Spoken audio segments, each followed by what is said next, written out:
Europe may be doling out financial support, but let's not forget the European Union is dealing with a pandemic nothing like it's seen before, probably since the 1900s when there was the Spanish flu. Many countries are currently on lockdown and have been for weeks, say for Italy and Spain, which have begun loosening those measures so the economy does not collapse entirely. The IMF last month said the impact of COVID-19 on the European economy will be severe, and a deep European recession this year is a foregone conclusion. So, does the bloc have a plan on ground on how to save the situation?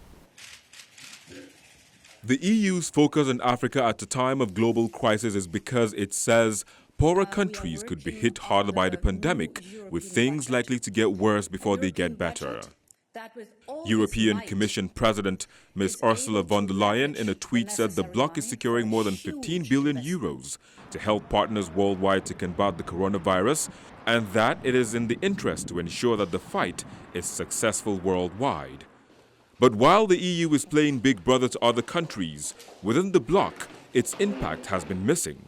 A couple of weeks ago, leaders failed to agree on a deal to help states hard hit by the pandemic, such as Italy. By the end of last week, however, finance ministers agreed a €500 billion rescue package for European countries hit hard by the pandemic.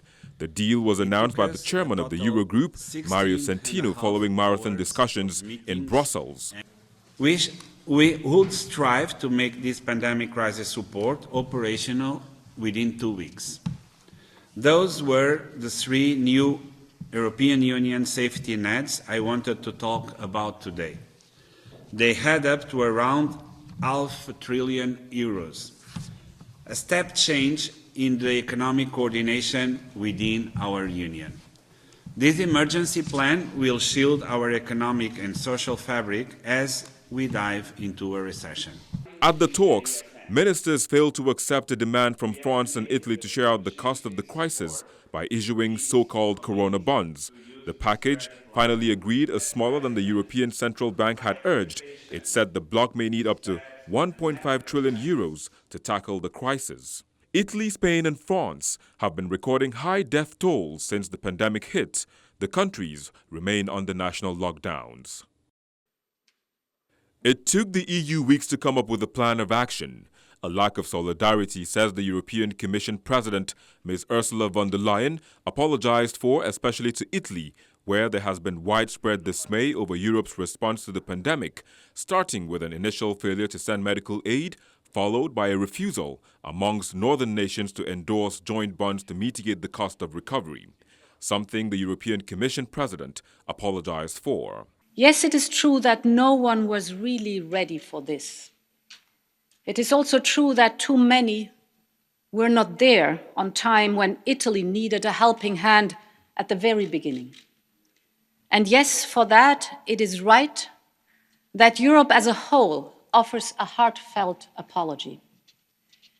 But saying sorry only counts for something if it changes behavior. And the truth is, too, that it did not take long before everyone realized that we must protect each other to protect ourselves.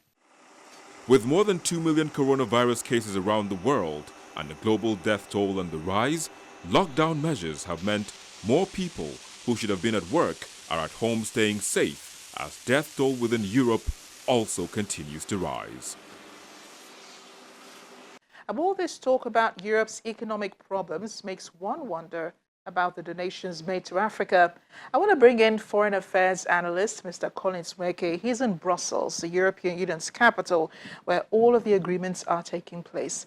Mr. Nweke, thank you for joining us on Diplomatic Channel. Thank you for having me, Amarachi. First off, a lot of focus has been on other parts of Europe, the countries with the high COVID-19 cases and the high death toll. What is it like in Brussels? Well, Brussels, I believe, is handling this, pretty well. That's in summary. I mean, there was a delayed start in terms of just like every other country when, the seriousness of what we're dealing with wasn't quite clear to everybody. So there was a very slow start. But the moment the reality hit us, the government made a very, very, quick, very efficient start in terms of putting together, constituting a committee made up of experts, scientists, and health experts to take charge of trying to understand exactly what this COVID coronavirus is. The politicians then took the back seat. So the team of experts then began to advise the National Security Council of Belgium. On the basis of their advice, policies are then churned out. Now, at the moment, just like every other country, we are on lockdown back here in Belgium.